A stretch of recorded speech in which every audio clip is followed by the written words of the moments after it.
Это программа «Актуальное интервью», в студии Иван Лазаренко. Национальный проект здравоохранения, реализация которого началась в стране с января этого года, уже дает свои первые плоды в Якутии в виде новых медицинских центров в столице и районах республики, а также нового современного оборудования. О планах, ожиданиях и реальностях национального проекта здравоохранения и демография мы сегодня поговорим с гостем студии. Это министр здравоохранения Республики Саха-Якутия Елена Борисова. Елена Фраимовна, здравствуйте. Добрый день.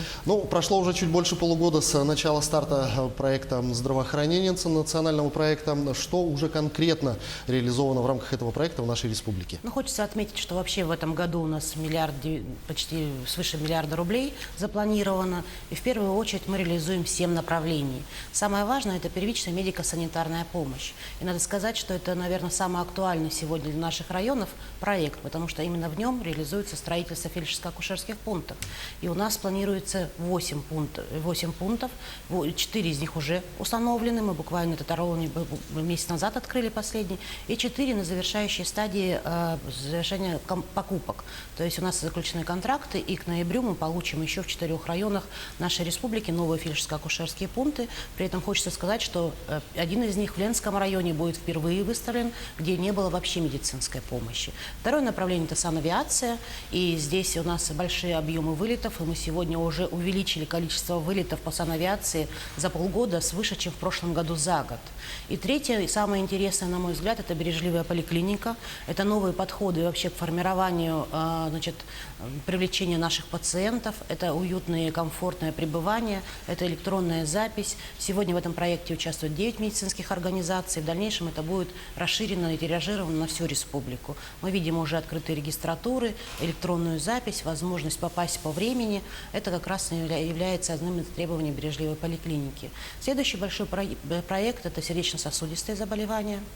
Здесь у нас в плане обновления оборудования в республиканской больнице номер 2 и открытие первично-сосудистых отделений в нашей промышленной зоне. В частности, допустим, на следующий год мы планируем большой объем средств поместить в Нерюнгринскую центральную районную больницу, которая будет тоже третьим республиканским сосудистым центром. И открыть первично-сосудистое отделение по зонам межзлостного назначения. По онкологической помощи, это третий проект, самый важный, на мой взгляд.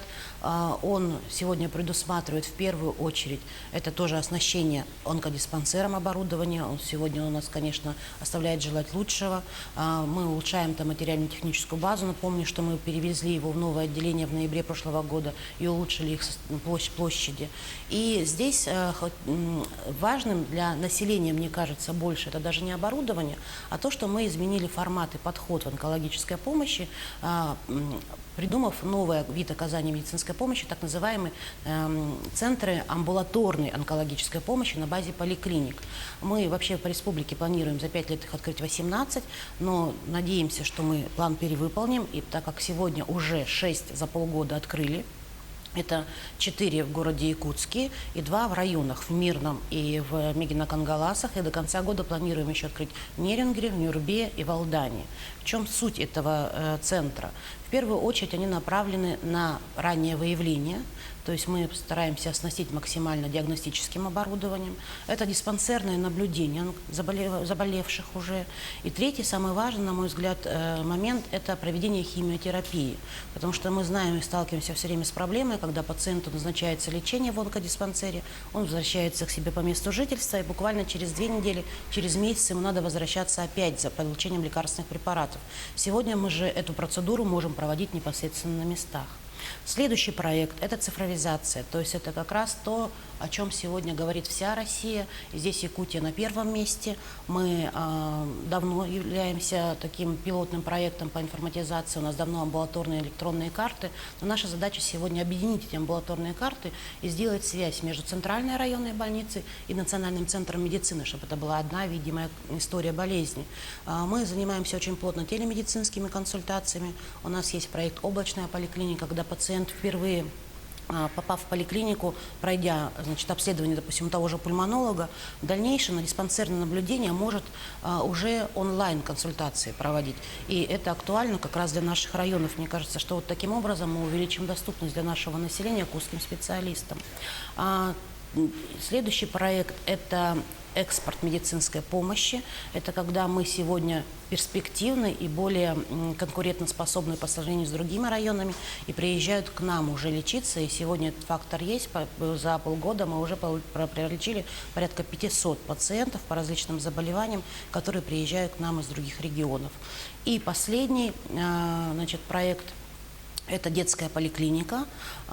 Сегодня совершенно пересмотрены стандарты, подходы к детским поликлиникам. И здесь большая часть, конечно, мы как раз в рамках бережливого здравоохранения, распределения потоков здоровых и больных пациентов. На наш взгляд, это несовместимо, когда в одну дверь детки входят. И это оснащение оборудованием. Ну вот, например, та же Нюрнбергская поликлиника, которая у нас тоже в рамках, значит, финансирования по ремонту стояла на этот год. 105 миллионов предусмотрено на ее ремонт. Айсен Сергеевич буквально на прошлой неделе посещал наш объект, смотрел ход работ. Мы предусмотрели 30 миллионов конкретно на оснащение детской поликлиники, на то оборудование, которое никогда не было в детских отделениях, например, эндоскопия. То есть для этого деток приходилось раньше возить в Национальный центр медицины, что, конечно, достаточно неудобно и некомфортно. Ну, вот если говорить о подходах к системе здравоохранения, то можно с уверенностью сказать, что нацпроекты меняют эти подходы.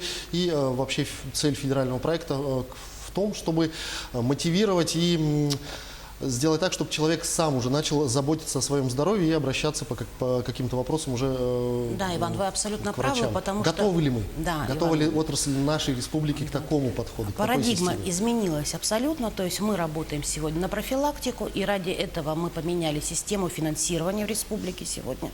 Мы максимальное количество средств выделяем на диспансеризацию, на профилактику, на какие-то, значит, медицинские осмотры, как раз для того, чтобы население было озабочено своим здоровьем, и мы для этого создаем все условия.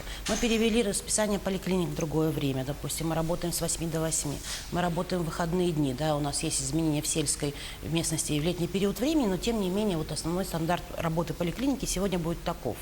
Мы поменяли и выделили отдельно отделение профилактики, чтобы они не смешивались с приемом терапевтов, где пациент мог прийти и конкретно провести профилактические мероприятия, обследования в течение там, одного дня как минимум, недели как максимум. И мы постараемся привлечь население к своему здоровью, наверное, больше к каким-то требованиям к себе в первую очередь, да, настроить его таким образом. Мы часто видим, когда, допустим, пациент приходит, проводит какие-то исследования, анкетирование, и потом не интересуется даже результатом. Это, наверное, неправильно, и здесь надо абсолютно все поменять, и тогда, наверное, наше население будет более здоровое, более качественная жизнь в части здорового образа жизни будет ему открыта. Не так давно на уровне правительства России была озвучена не слишком радужная статистика. Страна катастрофически теряет население. Нацпроект «Демография», в рамках которого предполагаются какие-то меры по увеличению рождаемости и росту продолжительности жизни. Что предполагают, какие действия предполагают наши республиканские власти и как финансовые, самое главное, вложения использовать максимально эффективно, чтобы это дало свои результаты? Значит, по проекту «Демография» основным куратором все-таки является Министерство социального труда и защиты, а мы же являемся сокураторами двух основных направлений. Это укрепление общественного здоровья, как раз вот те парадигмы, о которых я говорила, это профилактика, и второе – это старшее поколение. Здесь мы очень активно работаем с гериаторами. У нас вообще передовой опыт в России по гериатрическим койкам. Мы изменяем подходы. Сегодня у нас гериатрические участки есть практически в каждой поликлинике, потому что подход лечения к старческому поколению он совсем другой. Мы говорим о расширении гериатрических коек по всей республике, а не только в городе Якутске. И койки эти гериатрические открываются сегодня. И мы обсуждаем в основном их защиту, то есть в том числе превентивные меры, это вакцинация. Вот самый большой объем сегодня у нас финансовых средств, если говорить о финансах, это как раз-таки вакцинация старшего поколения, которым нужно поднимать иммунитет, которые должны меньше страдать от каких-то вирусных заболеваний. А так, чисто организационно, вот у нас такие основные задачи. Что касается касается демографии, мы здесь еще большой вклад делаем. Понятно, что мы говорим о рождаемости, о снижении абортов. Минтруд, значит, стимулирует эту рождаемость и финансовыми средствами в том числе. И надо порадоваться за наше новое поколение, что у них сегодня такие возможности есть. Мы же занимаемся чисто медицинской частью, это экстракорпоральное оплодотворение. Мы даем возможность семьям, у которых какие-то проблемы со здоровьем, получить здорового ребенка, причем сегодня объемы у нас выросли почти в 2 раза. Мы делаем это как в республике, так и за пределами этой республики. И новое веяние, которое появилось этого года, можно даже, значит, проводить экстракорпоральное оплодотворение, если ты не в браке. Хотелось бы затронуть такой вопрос, как акция «Онкопоиск», которая прошла этой весной в ряде населенных пунктов нашей республики. Судя по тому ажиотажу, который она вызвала, она была востребована, это можно сказать уверенно, но вопрос в том, была ли она результативной.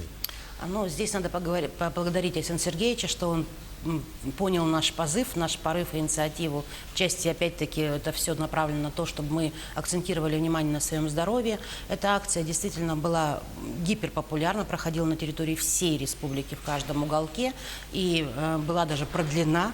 Мы провели исследование порядка 62 тысячам людям, и из них почти 2000 человек пошли на углубленное обследование.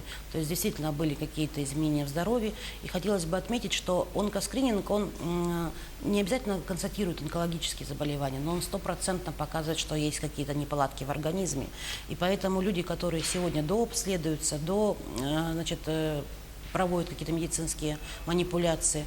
В любом случае они выставят какой-то диагноз, дай бог, чтобы это было на ранней стадии, и в дальнейшем будут диспансеризироваться и укреплять свое здоровье. Что касается чисто онкологии, то порядка 135 случаев действительно мы выявили онкологию.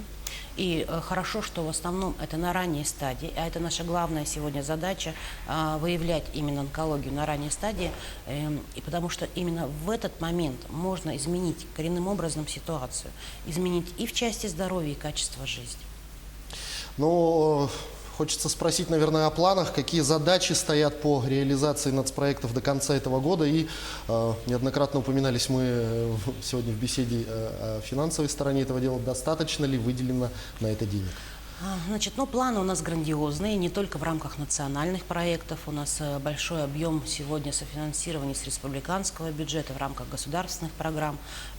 Конечно, финансов никогда не бывает достаточно. В частности, вот на фельдшерско-акушерские пункты, если я говорю, что сегодня мы строим их в этом году 8, нам надо 76, мы сегодня как раз работаем с федеральным бюджетом для того, чтобы увеличить наши субвенции на наши креативные задачи. Елена Афраимовна, я благодарю вас за беседу. Спасибо, что нашли время и ответили на наши вопросы. Я желаю вам успехов в вашей работе. Спасибо. Спасибо большое. Это была программа «Актуальное интервью». Сегодня о ситуации здравоохранения республики мы говорили с министром здравоохранения Еленой Борисовой. До встречи в эфире.